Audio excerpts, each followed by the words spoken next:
Hi guys, आज हम pathology का डिस्कस करेंगे जो 2020, 21 एंड 22 में जो पास्ट में पूछा गया था एमसीक्यू। वो एमसीक्यू का आज हम डिस्कस करेंगे। तो अब स्टार्ट करते हैं पैथोलॉजी का past MCQ.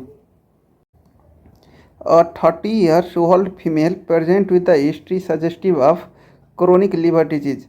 Liver biopsy show hepatocyte with ground glass appearance. Comment on the diagnosis. यहाँ पे देखिए बायोप्सी में hepatocyte with ground glass appearance है। Hepatocyte with ground glass appearance किसका हॉलमार्क फीचर है? क्रोनिक हेपाटाइटिस बी का। तो hepatocyte with ground glass appearance रहेगा तो आंसर कौन सा होगा? Hepatitis B. If chronic hepatitis B और एक्यूट हेपाटाइटिस बी रहेगा तो क्रोनिक हेपाटाइटिस बी में लगाएंगे। तो आंसर कौन सा हुआ? ए।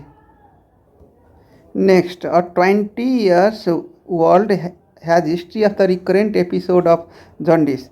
Lab show elevated unconjugated hyperbilirubinemia with normal liver enzyme. Diagnosis is, यहाँ पे देखिए लैब में जो शो कर रहा है 22 ईयर्स ओल्ड का 22 ईयर्स ओल्ड का पेशेंट है और उसको जॉन्डिस हुआ है, रिकरेंट एपिसोड ऑफ जॉन्डिस हुआ है और लैब में अनकॉन्जुगेटेड हाइपरबिलिरुबिन हुआ है विथ लिवर एंजाइम। तो डायग्नोसिस उसका क्या होगा? तो सबसे पहले देखिए अनकॉन्जुगेटेड बिलिरुबिन है, अनकॉन्जुगेटेड बिलिरुबिन है। अनकॉन्जुगेटेड बिलिरुबिन किस किस में दिखाई देता है? यूसीजी में। यू मीन्स क्या हो गया? Unconjugated bilirubin. और सी मीन्स क्या हो गया? क्रीगलर नजार सिंड्रोम। और जी मीन्स क्या हो गया? Gilbert syndrome. ये दोनों में अनकॉन्जुगेटेड बिलिरुबिन रहता है, अनकॉन्जुगेटेड बिलिरुबिन। तो डुबिन जॉनसन में और रोटार सिंड्रोम में कौन सा बिलिरुबिन प्रेजेंट रहता है? Conjugated bilirubin. इसको कैसे याद रखेंगे? CDR। यूसीजी में कौन सा बिलिरुबिन हुआ? अनकॉन्जुगेटेड। और CDR में कौन सा बिलिरुबिन हुआ? कॉन्जुगेटेड। कॉन्जुगेटेड बिलिरुबिन किस में प्रेजेंट रहता है? डुबिन जॉनसन सिंड्रोम में और रोटार सिंड्रोम में। और अनकॉन्जुगेटेड बिलिरुबिन किस में प्रेजेंट रहता है? क्रीगर नजार सिंड्रोम और गिलबर्ट सिंड्रोम में। तो डुबिन जॉनसन और रोटार सिंड्रोम रूल आउट हो गया। अब रहा क्रीगर और गिलबर्ट में। सो क्रीगर नजार सिंड्रोम है, ये कौन सा एज में कॉज करता है? नियोनेट में। ये नियोनेटल जॉन्डिस करवाता है, नियोनेटल जॉन्डिस। सो ऑप्शन कौन सा रह गया? Gilbert syndrome. तो आंसर कौन सा हुआ? D. Next, a known case of the diabetes mellitus came to the hospital with pigmentation of skin over the arm. He is also found out the suffering from the micronodular cirrhosis. On the liver biopsy, iron deposit are seen. Comment on the diagnosis. यहाँ पे देखिए diabetes mellitus है, इसका मतलब क्या हुआ? Pancreas में damage है, पैनक्रियाज में डैमेज है, मतलब पैनक्रियाज में इफेक्ट है, इसलिए डायबिटीज मिलाइटिस हुआ। क्योंकि पैनक्रियाज में बीटा सेल डिफेक्ट के कारण डायबिटीज मिलाइटिस होता है। और यहाँ क्या है? Pigmentation of skin over the arms. He is also found in the suffering from the micronodular cirrhosis, मतलब लिवर सिरोसिस, लिवर सिरोसिस। और लिवर बायोप्सी में आयरन डिपॉजिट है। तो डायग्नोसिस क्या है उसका? यहाँ देखिए, if pancreas damage plus hyperpigmentation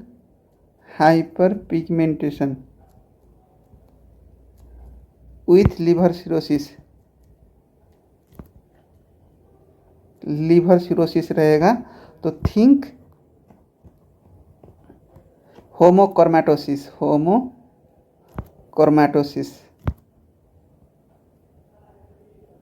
तो आंसर कौन सा हुआ? B. Alpha 1 antitrypsin deficiency seen in panacinar emphysema and liver cirrhosis में। और विल्सन डिजीज कौन कौन से में दिखाई देता है? लीवर सिरोसिस और बेसल गैंग्लिया डैमेज में, बेसल गैंग्लिया डैमेज में। और अल्कोहलिक हेपाटाइटिस किस में दिखाई देता है? राइट अपर क्वाड्रेंट में पेन होगा and liver enzyme SGOT derange हो जाएगा, तो suggestive of the alcoholic hepatitis. तो आंसर कौन सा हुआ? B. Which of the most abundant plasma protein? Albumin is the most abundant plasma protein. A 10-year-old child brought in the history of repeated blood transfusion in the past. Mother is the persistently worried about her son since earlier he has the maintaining good grade in the class, but now from past few months his grades are deteriorating and he remains lethargic and extremely pale. His blood transfusion show crescent shaped red blood cell. What should be the next step in management of this patient? देखिए इतना बड़ा question long है तो इसमें बहुत clue रहता है, तो हम इसमें से क्लू खोजने की कोशिश करेंगे। यहाँ पर देखिए इन्वेस्टिगेशन जो किया है तो इसमें क्या देखा है? Crescentic shaped red blood cell. Crescentic red blood cell किस में दिखाई देता है? सिकल सेल एनीमिया में, सिकल सेल एनीमिया में। तो अब हम ऑप्शन में देखेंगे, इफ सिकल सेल एनीमिया है तो हम IV एंटीबायोटिक और ऑब्जर्वेशन तो श्योर नहीं करेंगे, तो ये दोनों रूल आउट हो गया। अब रह गया C और B में, तो नॉर्मल सलाइन हम देंगे इफ़ डिहाइड्रेशन रहेगा कंडीशन देख के, डिहाइड्रेशन रहेगा कंडीशन देख के हम देंगे, तो नॉर्मल सलाइन। और रहा अब नेक्स्ट स्टेप रहा ब्लड ट्रांसफ्यूजन। यहाँ पर देखिए क्रिसेंट्रिक शेप्ड रेड ब्लड सेल कब बनाता है? हेमोलाइसिस होता है तब, हेमोलाइसिस एक्सटेंसिव हेमोलाइसिस होता है, तो एक्सटेंसिव हेमोलाइसिस होता है तो हेमोलाइसिस होगा तो क्या होगा? Patient suffering from the anaemic condition, anaemic condition. और एनीमिक कंडीशन रहेगा तो हम उस टाइम क्या ट्रीटमेंट करेंगे? ब्लड ट्रांसफ्यूज करेंगे। तो आंसर कौन सा हुआ? B. Even if sickle cell anaemia के कारण या और क्रिसेंट्रिक शेप्ड RBC के कारण बोन पेन और एब्डोमिनल पेन होगा तो भी हम मैनेजमेंट में क्या करेंगे? ब्लड ट्रांसफ्यूजन ही करेंगे। तो उसका ट्रीटमेंट क्या हो गया? बी आंसर ही, blood transfusion. Next, testing for which of the following infection is not does before giving the blood transfusion? Blood transfusion में हम कौन कौन सा टेस्ट करेंगे ये सबसे पहले जानते हैं। तो hepatitis B, C, total 5 test करेंगे। तो हेपाटाइटिस B हो गया, हेपाटाइटिस C हो गया, 2 टेस्ट हो गया। HIV का टेस्ट करेंगे, 3rd। मलेरिया का टेस्ट करेंगे, मलेरिया का, तो 4। और सिफिलिस का टेस्ट करेंगे, सिफिलिस का, तो 5। तो ये 5 टेस्ट हम ब्लड ट्रांसफ्यूजन होने से पहले करेंगे। तो ये 5 ब्लड टेस्ट ब्लड ट्रांसफ्यूजन होने से पहले कर रहा है। तो इसमें से हेपाटाइटिस A है जो बिफोर ब्लड ट्रांसफ्यूजन टेस्ट नहीं करता है, तो आंसर कौन सा हुआ? D। Urine examination of middle age man show the Bence Jones protein on x-ray में multiple lytic lesion are seen. Which of the following protein fraction is elevated in this condition? यहाँ आप देखिए Bence Jones protein और x-ray में multiple lytic lesion किस में दिखाई देता है? मल्टीपल माइलोमा में, मल्टीपल माइलोमा में। यहाँ पे बेन्स जोन प्रोटीन जो यूरिन से एक्सक्रीशन हो रहा है, तो इसका मतलब क्या हुआ? एक्सेसिव प्रोडक्शन ऑफ एंटीबॉडी हो रहा है, excessive production of antibody.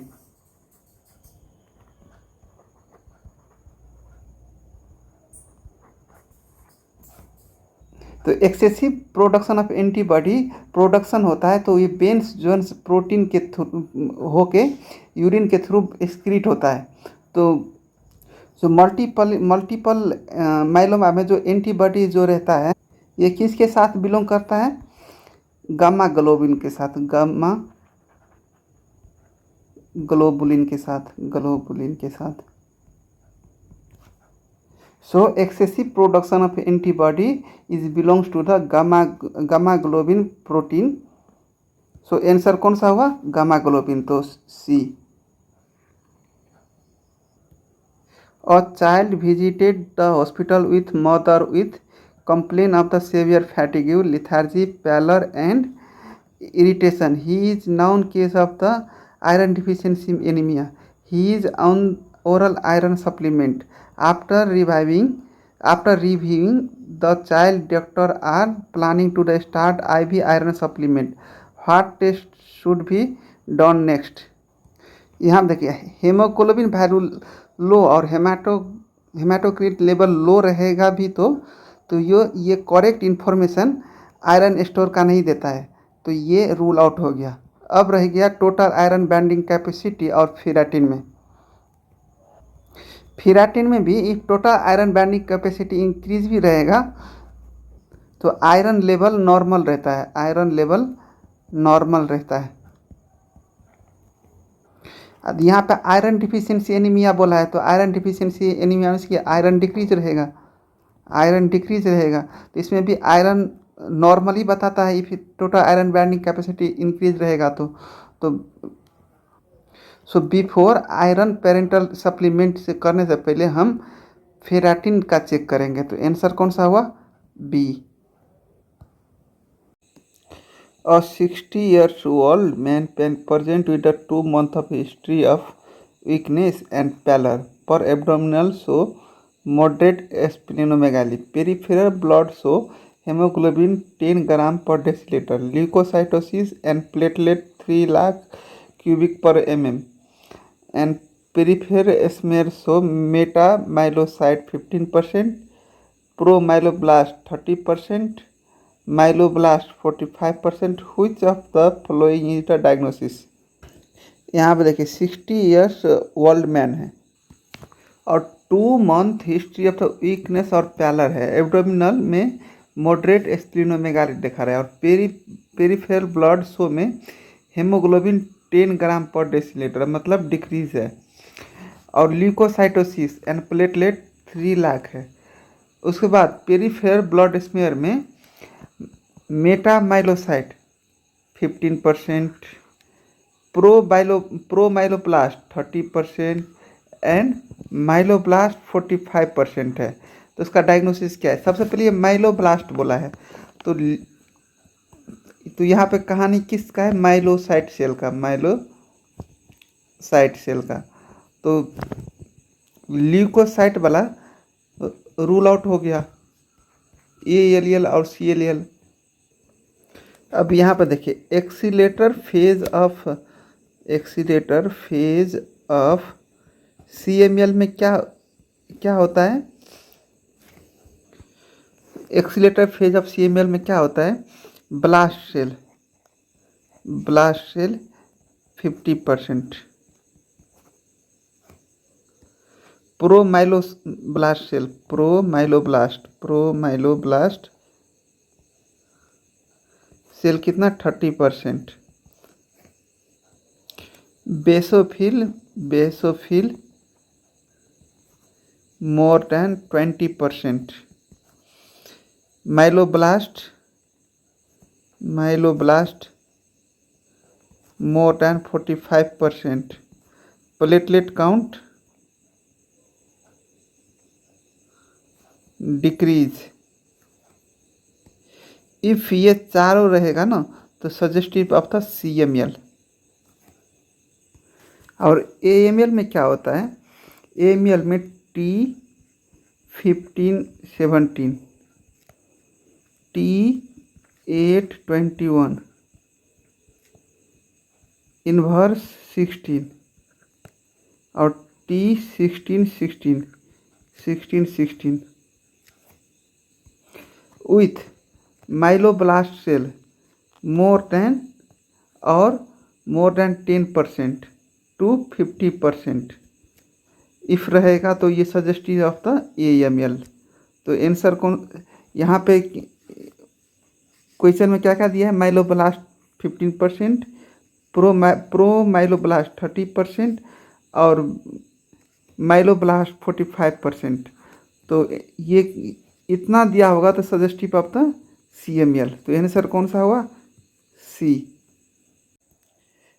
न्यूरोफाइब्रोमाटोसिस one presenting as a calf-late spot follow which pattern of inheritance। यहाँ पे देखिए न्यूरोफाइब्रोमाटोसिस 1 और 2 दोनों ऑटोजोमल डोमिनेंट होता है, ऑटोजोमल डोमिनेंट होता है। और यहाँ पे देखिए ये न्यूरोफाइब्रोमाटोसिस 1 है और न्यूरोफाइब्रोमाटोसिस 2 है। तो न्यूरोफाइब्रोमाटोसिस मोर कॉमन होता है। और ये न्यूरोफाइब्रोमाटोसिस क्रोमोसोम 17 और न्यूरोफाइब्रोमाटोसिस 2 है, यहाँ पे 2, यहाँ पे भी 2 है। तो ये क्रोमोसोम 22 में, मतलब 2 में एक और 2 एडिंग कर देंगे तो उसका क्रोमोसोम लोकेशन हो गया। और न्यूरोफाइब्रोमाटोसिस का प्रेजेंटिंग सब क्या है, क्यूटेनियस लीजन मोस्ट कॉमन रहता है, 95% है ना। कैफ्यूलेट स्पॉट प्रेजेंट रहता है, लीस नोडुल प्रेजेंट रहता है, क्यूटेनियस प्रेजेंट रहता है, प्लेक्सिफॉर्म प्रेजेंट रहता है। और न्यूरोफाइब्रोमाटोसिस किसके से साथ प्रेजेंट रहता है, क्यूटेनियस, आई लीजन और जुबिनाइल कैप्सुलर ओपेसिटी। लेकिन इतना हम लोगों को नहीं पूछेगा। तो इफ न्यूरोफाइब्रोमाटोसिस 1 के बारे में पूछेगा तो neurofibromatosis 1 associated with optic glioma and pheochromocytoma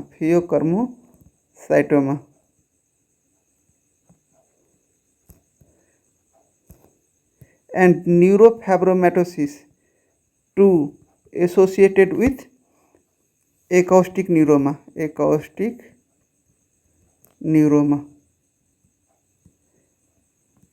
तो आंसर कौन सा हुआ, ए।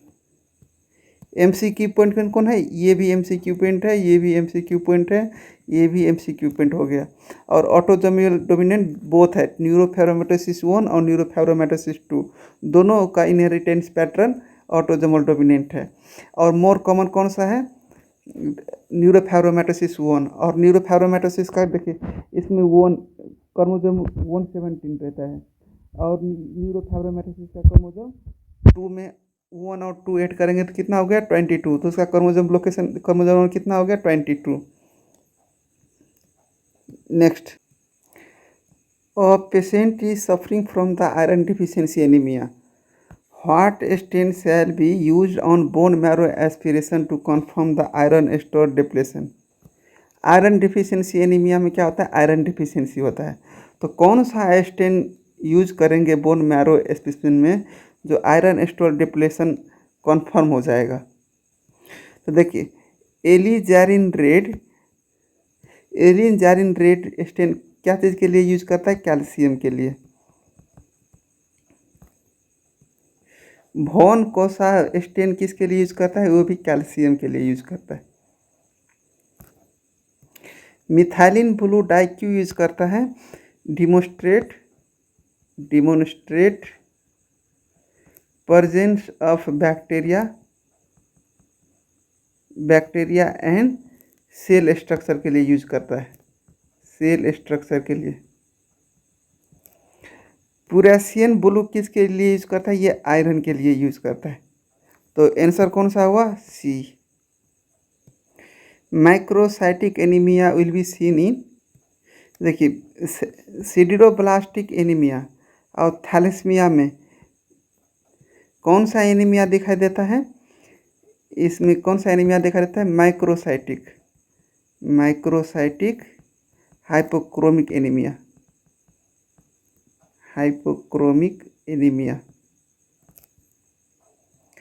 एनीमिया ऑफ क्रोनिक डिजीज में कौन सा एनीमिया दिखा देता है, नॉर्मोसाइटिक एंड नॉर्मोसाइटिक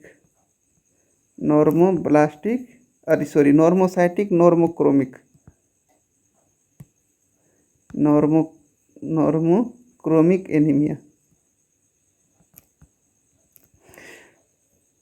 तो बाकी रह गया कौन सा, chronic liver disease. Chronic liver disease में कौन सा एनीमिया दिखाई देता है, मैक्रोसाइटिक एनीमिया। तो आंसर कौन सा हुआ, D. Cell responsible for the chronic graft rejection are T cell. T cell है जो क्रोनिक ग्राफ्ट रिजेक्शन में रिस्पॉन्सिबल करता है। तो answer B. A couple is trying to have a child for the past 2 years, and after multiple unsuccessful trials, they want for respective examination. Investigation of female came out with the absolutely normal, but male show the presence of the gynecomastia, a small testes, scanty pubic hair. He had the history of the antisocial behavior during school day. Most probably he has। यहाँ पे देखिए mail show में की feature सब देखिए, गायनेकोमास्टिया दिखाई दे रहा है, small testis, scanty pubic hair and anti social behaviour. ये सब किसका क्लिनिकल फीचर है और कीवर्ड है, कीवर्ड फीचर क्लिनीफिल्टर सिंड्रोम का। तो आंसर कौन सा हुआ, सी। यहाँ पे देखिए William syndrome present with idiopathic hypercalcemia, idiopathic hypercalcemia and supravalvular